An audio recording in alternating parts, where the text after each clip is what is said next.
নবব্যারাকপুরে শনিবার সকালে মাইকেল মধুসূদন দত্তের 201তম জন্মবার্ষিকী উপলক্ষে নবব্যারাকপুর পুরসভার উদ্যোগে শ্রদ্ধাঞ্জলি প্রদান করা হয়।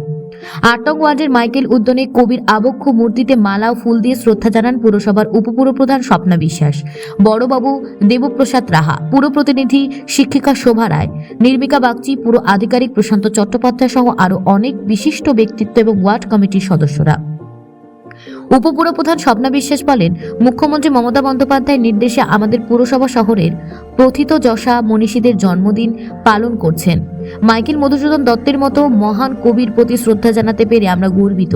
তার কাব্য ও নাট্য সাহিত্য অবদান বাংলা সাহিত্যের অমূল্য রত্ন। শেষে উপস্থিত সকলেই সমবেতভাবে জাতীয় সঙ্গীত পরিবেশন করেন। Bureau report, news prime Times. আজ 25শে জানুয়ারি মাইকেল মধুসূদন দত্তের জন্মদিন। উনি জন্মগ্রহণ করেছিলেন 1824 সালে 25শে জানুয়ারি বাংলাদেশে যশোর জেলায় সাগরদাড়ি গ্রামে। উনি 13 বছর ওখানে ছিলেন এবং পরবর্তীতে উনি কলকাতায় বসবাস করেছেন। আমরা পৌরসভার তরফ থেকে আমরা সারা নিউ ব্যারাকপুরে মাননীয় মুখ্যমন্ত্রীর নির্দেশে এবং আমাদের পৌরসভার চেয়ারম্যানের উদ্যোগে আমরা প্রত্যেক মনীষীদের জন্মদিবস পালন করে থাকি। সেই মতোই আমরা আজকে মাইকেল মধুসূদন দত্তের জন্ম আবক্ষ মূর্তিতে মাল্যদান এবং শ্রদ্ধা জ্ঞাপন করতে এসেছি। উনি ছিলেন 19 শতকের অন্যতম শ্রেষ্ঠ বাঙালি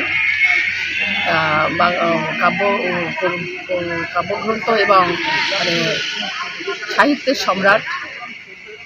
পরবর্তীতে উনি যখন হিন্দু কলেজে পড়তেন সেই সময় থেকে উনি কাব্যচর্চা রচনা করেন এবং উনি বাংলাদেশ থাকতে বিভিন্ন ভাষায় পারদর্শী ছিলেন। পরবর্তীতে উনি বিভিন্ন রকম ইংরেজি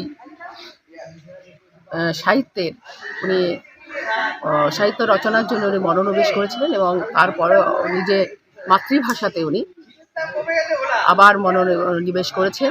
উনি বিভিন্ন রকম নাট্য, কাব্যগ্রন্থ এবং অমিতাক্ষর ছন্দে চতুর্দশপতি এবং সনেট প্রবর্তন করেছেন।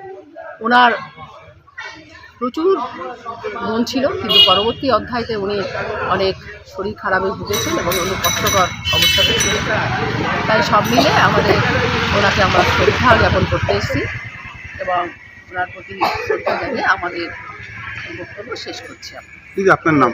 স্বপ্না বিশ্বাস, নবব্যারাকপুর পৌরসভার। ধন্যবাদ।